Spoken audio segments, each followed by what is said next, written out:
अस्सलामुअलैकुम वरहमतुल्लाहि वबरकातुहू। प्यारे बच्चों, ऑनलाइन क्लास में आप सभी का वेलकम है। आज हम सिविक्स में चैप्टर नंबर 1 बाज़ार में एक कमीज़ जो आपने पढ़ा था उसका वर्क करेंगे, अभ्यास करेंगे, प्रश्न उत्तर कॉपी पर करेंगे। ठीक है। पहला क्वेश्चन है, स्वप्ना ने अपनी रुई कुरनूल के रुई बाज़ार में ना बेचकर व्यापारी को क्यों बेचती।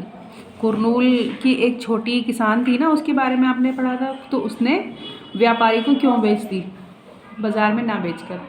उत्तर देखिए क्या क्या कारण थे। स्वप्ना द्वारा बाज़ार व्यापारी को रुई बेचे जाने के कारण, कि व्यापारी को क्यों बेचे उसने, उसके कारण। नंबर 1, स्वप्ना एक छोटी किसान है, वह कम मात्रा में कपास उगाती है, यानी कि उसकी जो फसल थी वो ज़्यादा नहीं थी, कम ही थी। नंबर 2, स्वप्ना ने कपास की खेती के लिए व्यापारी से कर्ज लिया था। मेन जो रीज़न है वो ये है कि कर्ज लिया था और उसने शर्त रखी थी कि वो उसी को बेचेगी। नंबर 3, कर्ज देते समय व्यापारी ने वादा लिया था कि वह अपनी सारी रुई उसे ही बेचेगी। ठीक है, समझ गए। नंबर 4, स्वप्ना को व्यापारी का कर्ज और ब्याज चुकाना था। व्यापारी से जो उसने कर्ज लिया था फसल को उगाने के वक्त वो चुकाना था और उसका ब्याज भी चुकाना था, इसीलिए उसी को बेचना थी।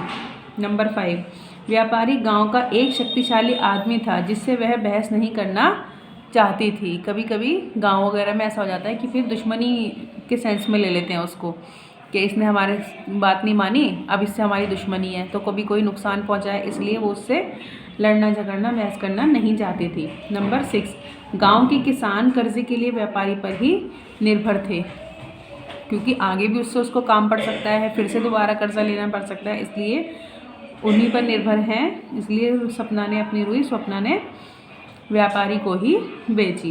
क्वेश्चन नंबर 2 देखिए, वस्त्र निर्यातक कारखाने में काम करने वाले मजदूरों के काम के हालात और उन्हें दी जाने वाली मजदूरी का वर्णन कीजिए। क्या आप सोचते हैं कि मजदूरों के साथ न्याय होता है। वस्त्र निर्यात का जो कारखाना होता है, जो मैंने आपको बताया था कि कमीज़ जो है दिल्ली के कारखाने से कितने कम कीमत में ली गई थी और फिर उसको संयुक्त राज्य अमेरिका में कितने कीमत बढ़ाकर बेचा गया, डबल उससे जो है मुनाफा कमाया गया। 900 के लागत में उन्होंने 1800 कमाए थे, 1800 कमाए थे, यानी 900 रुपये उनकी सीधी बचत थी। तो क्या आपको लगता है कि जो निर्यात कर रहे हैं, जो बेच रहे हैं, बाहर भेज रहे हैं, उनके साथ न्याय हो रहा है। चलिए पढ़ते हैं न। उत्तर, वस्त्र निर्यातक कारखाने में काम करने वाले मजदूरों के काम के हालात।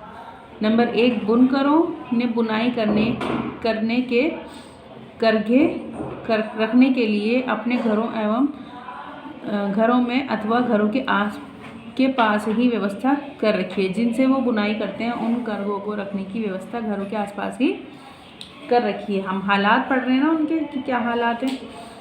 बुनकर एवं परिवार के सदस्यों के साथ इन करघों पर 12 घंटे तक काम करते हैं। जो सिल रहे हैं कपड़े वो भी निर्यात करते हैं और जो कपड़ा बना रहे हैं वो भी निर्यात करते हैं, याद रखिएगा। नंबर 3, पूरे दिन काम करके भी वह महीने में लगभग 3500 रुपये ही कमा पाते हैं, 3500। कितना कम कमाई है, इसमें घर चलाना कितना मुश्किल होगा, समझ सकते हैं आप। नंबर 4, बुनकर अपनी सारी जमा पूंजी लगाकर या ऊंची ब्याज दर पर ऋण लेकर करघे खरीदते हैं। एक करघे का मूल्य 20,000 रुपये का है।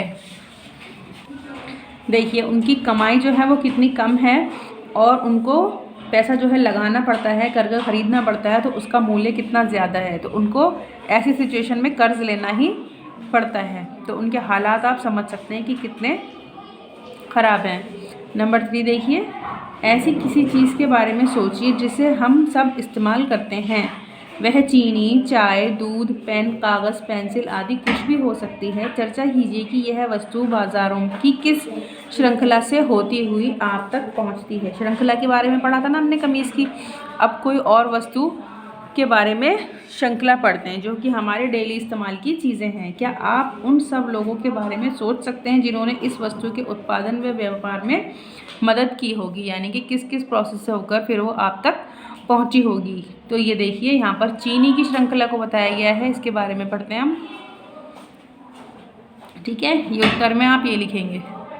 उत्तर चीनी बाजार की श्रृंखला। नंबर 1 जो है, सबसे पहले क्या होता है, गन्ना का उत्पादक होता है, गन्ना की खेती होती है किसान के द्वारा। उसके बाद कांटा मिल के एजेंट द्वारा ग्राम स्तर पर गन्ने को तोलकर खरीदना। जो कांटा मिल होती है, मिल जो होती है, मिल में तैयार होती है चीनी, वो जो है गन्ने को किसान से तोलकर खरीदते हैं। उसके बाद क्या होता है, चीनी मिल में चीनी तैयार होती है। उसके बाद क्या होता है, बड़े थोक व्यापारी उसको खरीद लेते हैं, जो इकट्ठी खरीदते हैं बहुत सारी, बड़े थोक व्यापारी।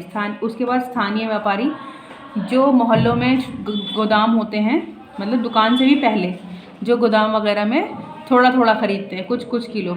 और उसके बाद क्या होता है, फिर फुटकर विक्रेता खरीदता है, यानी कि आप जो गली मोहल्ले की दुकान से खरीदते हैं वो थोड़ा थोड़ा जो खरीदते हैं उनको कहेंगे फुटकर विक्रेता। उसके बाद ग्राहक, यानी कि हम लोग, हम फिर इसको कंज्यूम करने के लिए खरीदते हैं। ग्राहक और उपभोक्ता दोनों एक ही बात है, ठीक है।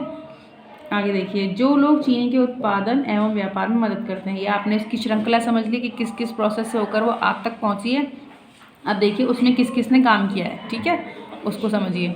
नंबर 1 किसान ने, उसके बाद मिल मालिक ने खरीदा उसको, फिर मजदूरों ने चीनी बनाई, फिर थोक व्यापारी ने उसको खरीदा, फिर ट्रांसपोर्ट, यानी कि ट्रांसपोर्ट के ज़रिए से ट्रक वगैरह जो भरकर सामान पहुंचेगा गोदामों से। चीनी इतनी सारी कोई ऐसे तो नहीं लेकर जाएगा ना, ट्रांसपोर्ट की तो बहुत ज़रूरत पड़ेगी।